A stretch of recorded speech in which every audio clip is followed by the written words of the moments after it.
I set out to make this video about how much money I had spent pursuing my dream of being a professional disc golfer in 2025. But in planning that video and breaking down the finances, I went back over my whole year and I realized I needed to share a more raw story of everything that happened and why it has amounted to me likely not pursuing touring as a professional disc golfer moving forward. Of course, I do want to share the finances of all of this because I'm a pretty big personal financial nerd.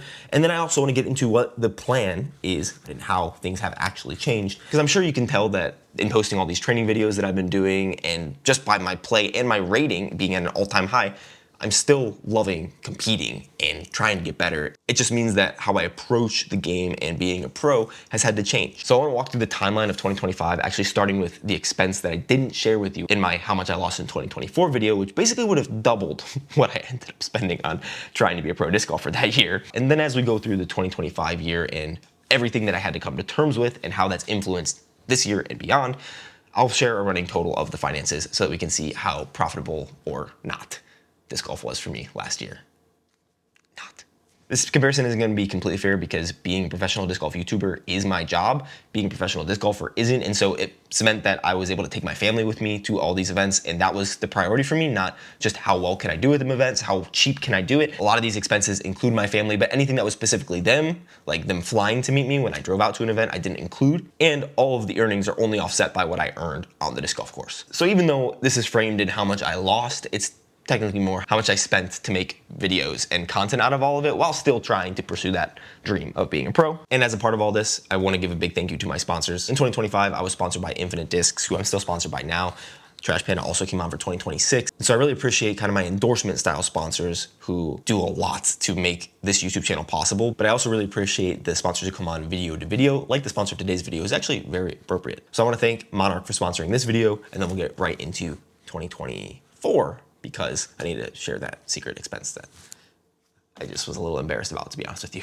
This video is sponsored by Monarch, an all-in-one personal finance platform that is private and ad-free, meaning that you're the customer, not the product. There are no ads and there's no data selling. When my wife and I realized we were pregnant and gonna be having a baby, we wanted to make sure that our finances were in tip-top shape. So we actually bought Monarch before they were even sponsoring this channel and used it to help us see all of our bank accounts, transactions, investments in one place, and both have our own login because you can have multiple members on your Monarch account. Monarch syncs with over 13,000 institutions, so you can have your banks, credit cards, mortgages, auto loans, investment accounts, everything in one dashboard, and you can see how it trends over time and compare it month over month and year over year. Connecting to institutions is read only, so they cannot do anything with your money. They can just see what's there, pull your transactions, and help build reports and forecasts for you. It is cross-platform, so you can not only use it on your phone, but also on the web. And if you're interested, it has an AI-powered assistant that can help give you insights and explanations about your money. Even before they were a sponsor, I was using Monarch, and if you want to try for yourself, you can start your free trial and get 50% off your first year using the link in the description or scanning the QR code on screen. Big thank you to Monarch for sponsoring this video. Let's get back to it. So what was I not willing to share in that 2024 recap video? My personal training expenses. I think I said that it was personal training expenses and I wasn't really ready to share how expensive it was. And I went back and looked at the numbers from it in my accounting software and I was a little bit taken aback again. Because in that video, I think it was a little over $10,000 that I had spent that I had not recouped from my disc golf play. And this is gonna basically double that. I played the Waco Annual Charity Open in 2024, and right before that, I had actually met up with Eagle because I was living in Colorado and Denver at the time. And Eagle McMahon was going to see this trainer who also specialized in muscle activation therapy, MAT. So I was able to get more mobile, I was able to get stronger, I learned a lot more about my body. But if I'm honest with you, I did not really put my all into the training. I almost expected it to do everything for me because I was paying for it and he was a professional. And so I kind of forgot that as the student, you need to do a lot of the work as well. And so even though I got a lot of benefits, I think I could have gotten more, but you gotta pay for it no matter what. And it was $65 per session. And I started going to 5 sessions a week. And then after my wife went back to work after maternity leave, it turned into 3 sessions per week. And so all in all, in 2024, I spent $10,140 on this personal training. So it would have basically doubled what I had lost in that 2024 video. And then for the beginning part of 2025, I continued until a specific point that we'll actually talk about in this video. But I'll give you just the overall numbers for personal training, and we'll add that back in after we talk about each of the tournament expenses here.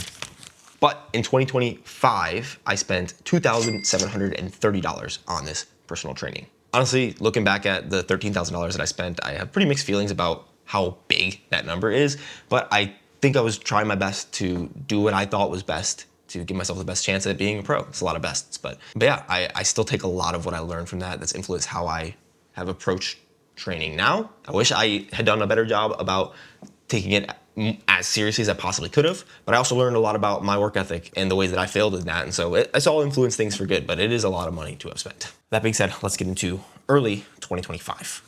At the beginning of 2025, I really embodied, you just gotta work hard to get what you want. And I was going to training, I was grinding out a ton of videos, I was watching my daughter half the days because after my wife went back to work, this being my full-time job and her having a full-time job, which was pretty flexible, but outside of the home, meant that we split our childcare. So one of us would watch my daughter from when she woke up until 1 p.m. and then the next person from 1 p.m. until she went to sleep. But it was a very busy time, and that continued for the whole entire year until we moved at the end of the year to North Carolina in December.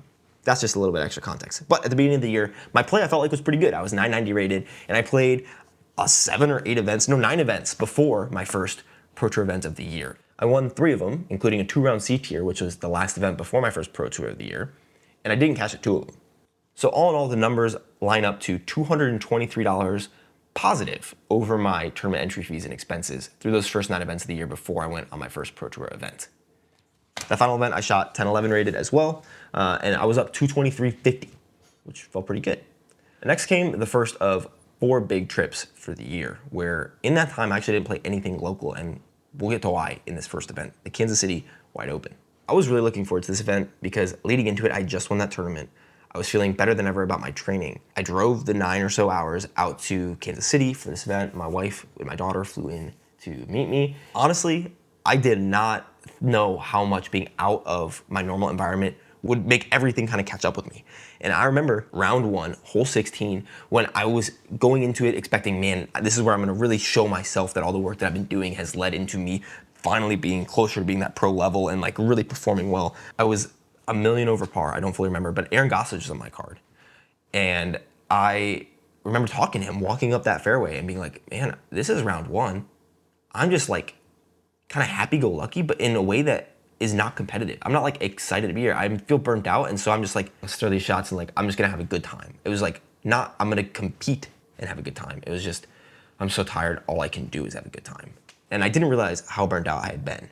And so all the Disc Golf Pro Tour events, getting into them, including like PayPal and the other, whatever fees they charge, are $365.01. I didn't cash at the Kansas City Wide Open. I was the most burned out that I've ever been. And then I got really depressed that I'd put all this work in and I'd been trying so hard, and like everything kind of felt like it was being held together until that moment. And it was like the proving ground for me. And I just completely failed the test. I think I got like 100th place. I don't know. I'm not gonna look it up right now. It made it feel like everything that I've been doing was not worth it. And that was really disappointing for me, obviously. And so when I went back to Colorado, I stopped trading. I was now down $141.51 for the year, wiping out all those gains from the local tournaments.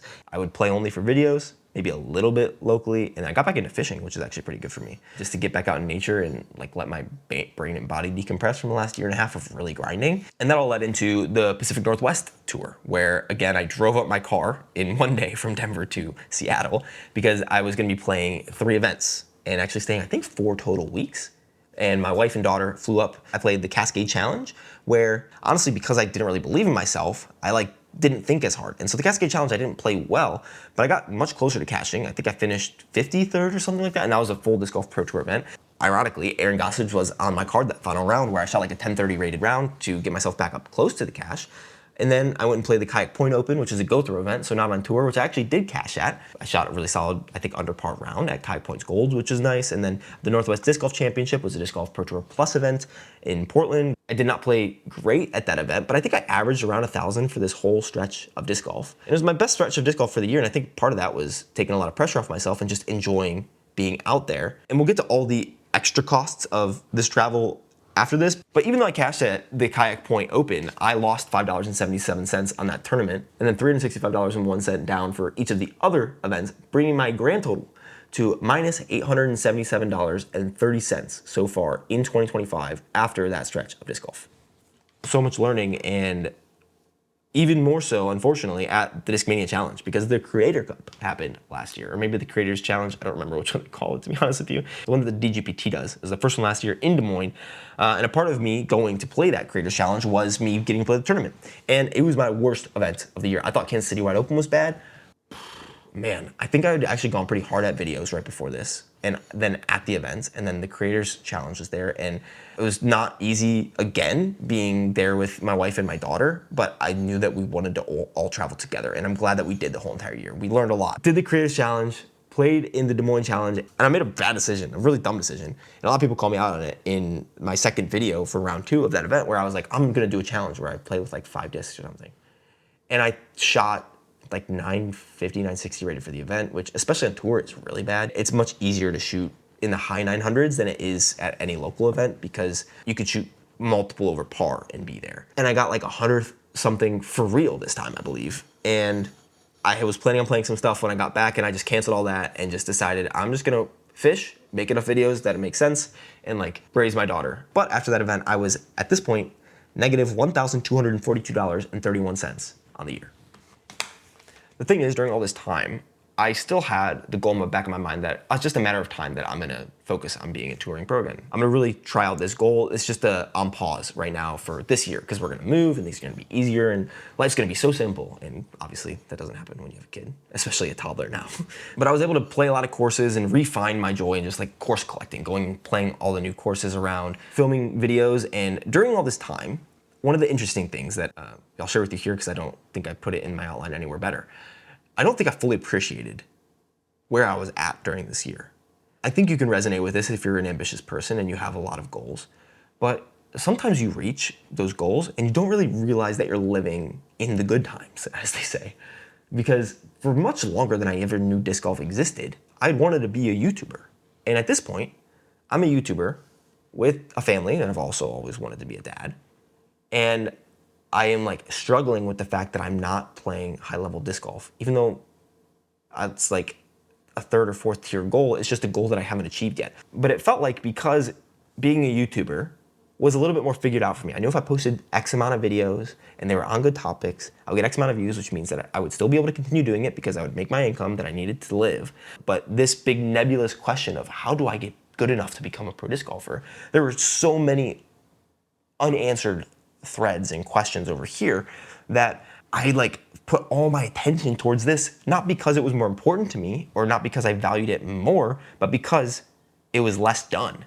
And like the less doneness of it, the fact that there was more to go, became a proxy for my value towards the two things, even though being a YouTuber is what I've always wanted to be, and is also what I found more joy in. Like, I like more going and filming and making a video than I do shooting a 10-20 rated round. Like, I feel accomplished by that, but I just like the process of making content, and that's why I do this for a living. And I'm grateful that I get to. All that to say, back in my head, I'm still thinking, okay, I'm gonna tour one day. It's just not right now. I just have to get through this year. And part of getting through this year is moving, because I knew that we wanted to move probably out to North Carolina. We were thinking about a bunch of different areas. My family is actually where I'm at right now. I'm in my mom's house in Cleveland, Ohio. My wife's family is in Orlando, Florida. We probably wanted to be in between them. We liked the idea of being close-ish to the ocean, close-ish to the mountains. And so we're thinking maybe Charlotte, because disc golf's really good there. And then my wife has a really good friend who's in the Raleigh area of North Carolina as a professor at one of the universities out there. I'm talking about how crazy last year was. Today has been insane. I'm back home. I was in Cleveland earlier today filming this video. My camera decided it wanted to turn off and corrupt the file, but let's just get right back into what I was talking about in 2024, where I'd finished all my Pro Tour events for the year, except I wanted to try to qualify for the USDGC, and I'm talking about all this moving to North Carolina because we wanted to use my trying to qualify for USDGC as a way to take a trip out to Cary, North Carolina to check it out. And this is where we ended up moving to, in Cary, but we requested in Cary versus Charlotte, and so we wanted to take a little 4-day trip out there, and we were able to make that coincide with Monday qualifying for the United States Disc Golf Championship, which was a major. Did not play incredibly well, but it did tell us that we wanted to move here to Cary. So a big win for that, however, a big loss for the wallet, because now I'm officially down $1,323.15 on the year, because it cost $80.84 for the entry fee plus disc golf scene and PayPal fees. I had not played a local event since that C tier that I won early on in the year. It was April, and at this point it is October, about 2 months from leaving Colorado, and I didn't really want to leave on such a sour note in my disc golf career. I knew that I was backsliding in my disc golf game, but one of the things that I was really enjoying was making my Course Quest series, where I just filmed at all of the mountain courses in a 75-mile radius from Denver proper. And so I had a pretty dialed in mountain bag, and I wanted to play one more tournament before I left, so I signed up for the inaugural Beaver Ranch Fall Classic, which was a B tier, and ended up being the last tournament that I played in Colorado. It was local, and even though I didn't play a good first round, my final round in Colorado while I was living there was 1,003 rated, and it got me just inside the cash, so I was second cash. Not last cash, one off last cash. And I ended up making some money, baby. So shout out to local events. I was up $25.13 there, and total negative $1,298.02 for the year. Just on tournament entry fees plus disc golf scene and whatever fees versus cashing. The interesting thing, I was able to break this down by local versus travel tournaments, and locally I was profitable, $248.63. This is before some other fees that we'll get to at the end of this. And I was down $1,546.65 in my traveling. However, I did decide to only play events that would be the hardest in the entire world for me to cash at, pretty much. So it's not super surprising. I could have maybe traveled to some B tiers, C tiers, A tiers, and maybe that's what the future holds. But we're about to get to that, because after this final event that I played, the Beaver Ranch Fall Classic, it was time to basically just pack up and get moving. I flew Silas Schultz out to Denver, Colorado, so that he could drive my wife's car as we packed up everything, moved across the country, and did the Road Trip Invitational, which is really fun to do with him. 7 videos in 7 courses in 7 states in 5 days, driving all the way over here to where I live now in Cary, North Carolina. And now this early part of the year has included a lot of continued growth. And I still thought, up until basically my first Pro Tour event of the year, my first and only, the Queen City Classic in Charlotte, North Carolina, at Hornets Nest Disc Golf Course, that I was going to continue this dream of being a touring pro. I was thinking, okay, we want to have another kid. What's the timeline look like for that? How does doing a full tour year fit into all of this? And I went into that tournament, and I was kind of excited, but also, if you watch my practice round video, I had a little bit of, I want to say nerves, but I also think it was just a little bit more of like hedging my own expectations or goals for myself because of how beaten down I had been from my kind of Kansas City Wide Open experience through the rest of that year. Because I said in that practice round video that my goal was to get better than 100th. There were like 108 people in the event. Yeah, I was like 103rd rated, but I was 978 rated to finish the year. Maybe 975, I don't remember, but it was my lowest rating in, I think, 2 or 3 years, two years. And it had dropped 15 points during 2025. I knew I had more in the tank. I knew I was playing better locally leading up to the Queen City Classic, and I had much more comfortability on Carolina Woods Golf since I just moved there and been playing there for 3 months. And I had a conversation with Zach Nash in his van the day before the tournament started after a practice round, where I was kind of talking about, oh, my goal is just to get 100th. I'm like, here, I'm making my video, so it'll be worth it no matter what. And he asked me a question that I don't think he meant it to be as pointed as it was. And I didn't even recognize it as such a pointed question in the moment. But he said, are you competitive? And I was like, I had a knee-jerk reaction. I was like, of course I'm competitive. What are you even talking about? Because I've always been so competitive in everything that I've done. But the way that I was speaking, and I think the way that I was thinking about myself and disc golf, was not a very competitive way of thinking. I really was just kind of either going through the motions. And one, that's not going to be good for trying to tour and having the mindset that I am going to tour. I just kind of got into the rut where this is something I've talked about on this channel a lot and thought about doing a lot, and I haven't re-examined it as a goal. However, that first round of the Queen City Classic, I was like, man, I'm going to get my competitive juice back, and I did. And after that round, I shot like 1030 something rated. It didn't even feel like that great of a round to me. It was the worst feeling 1030 rated round because I knew everything that I messed up because I was focused well on like being positively competitive. I had like that fire. I was trying to figure it out. Shout out to Christian from Queen City Disc who's on the bag. And I was tied 25th after that first round. And even though for the rest of the tournament I slid down the leaderboard, I kind of found some things in that event. And I realized 3 things. And so I want to share these 3 things, and then get into the final financial breakdown, and end the video with kind of what the plan is moving forward. But my first realization, which is kind of funny for the premise of the video, is that I was finally building the skills and the abilities to be able to compete on tour. Not for wins, but for the cash line. I mean, that first round didn't feel anything special, and I felt the pressure for the next 2, and ended up not really feeling like I was playing my game.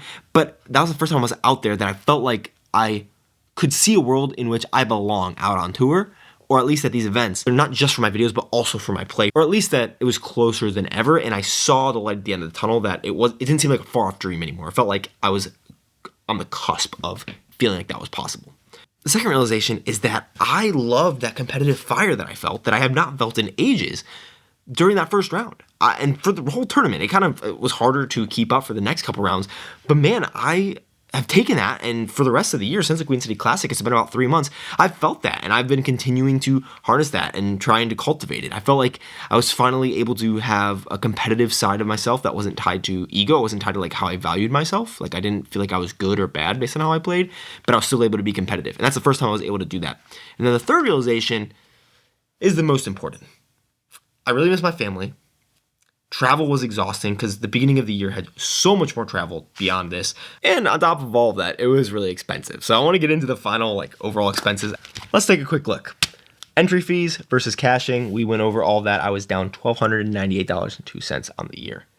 If we add in that personal training from just the beginning of 2025 up until April when the Kansas City Wide Open, it's $2,730. So now I'm down $4,000.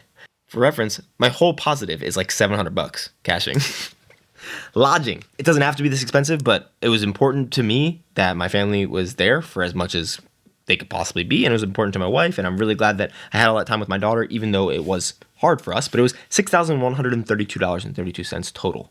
And that's for 1 week in Kansas City, 1 week in Des Moines, 5 days in USDGC, and then the PNW swing was, I think, 3 or 4 weeks. So about $1,000 a week was what our lodging was, which is mostly Airbnbs.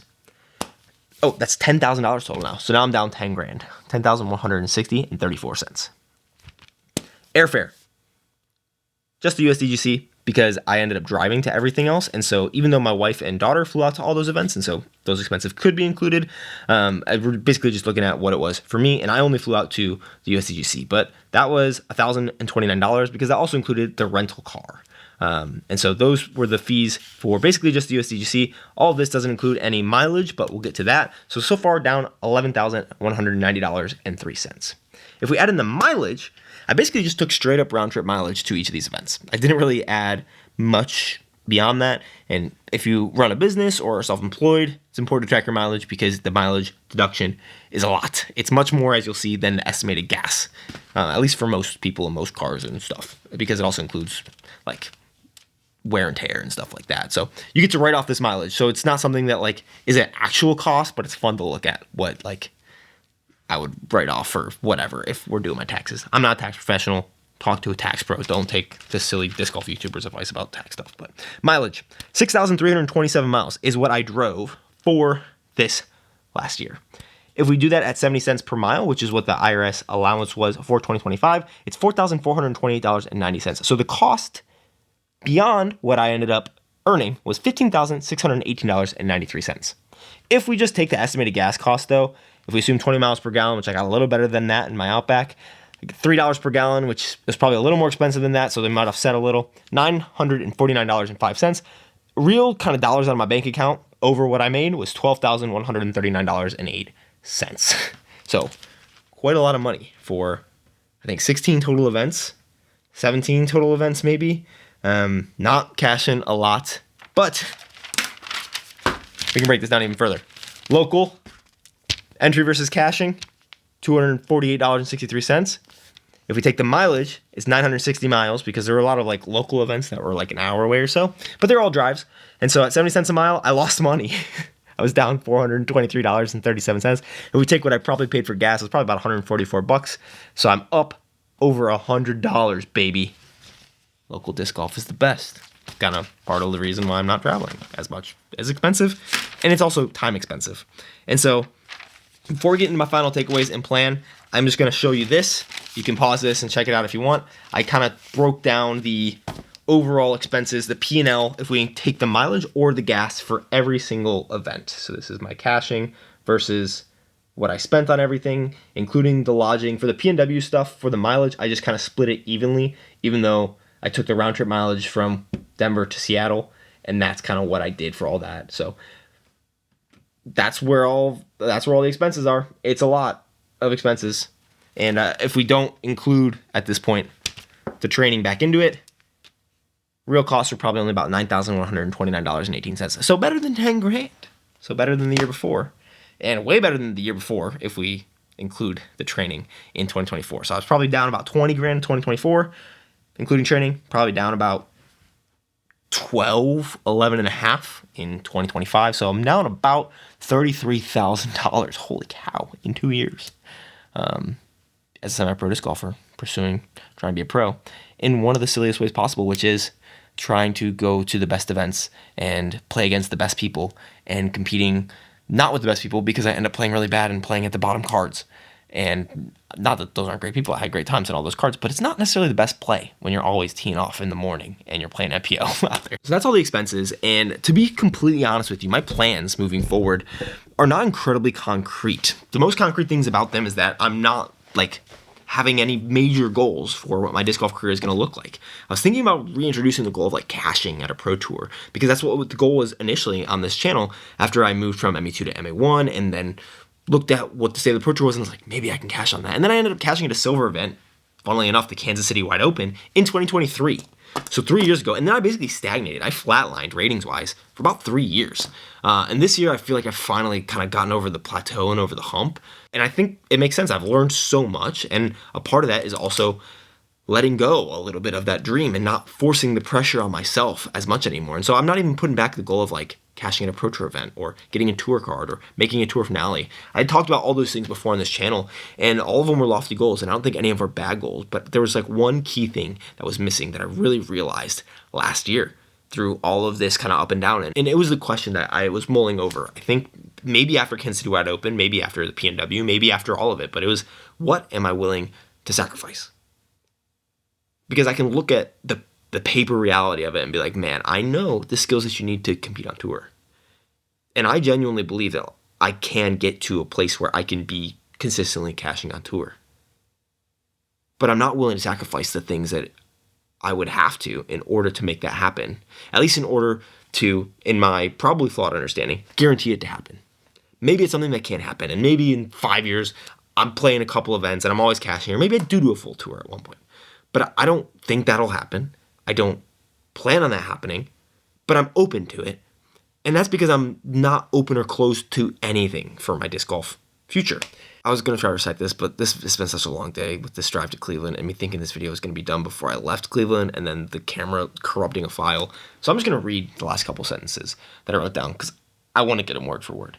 And I think they kind of encapsulate what a lot of my learning has been through all of this. But I don't know what this means for the long term, but after putting so much time, money, and effort into this sport, I've learned from experience what I'm willing to sacrifice to be a pro, and it's less than ever.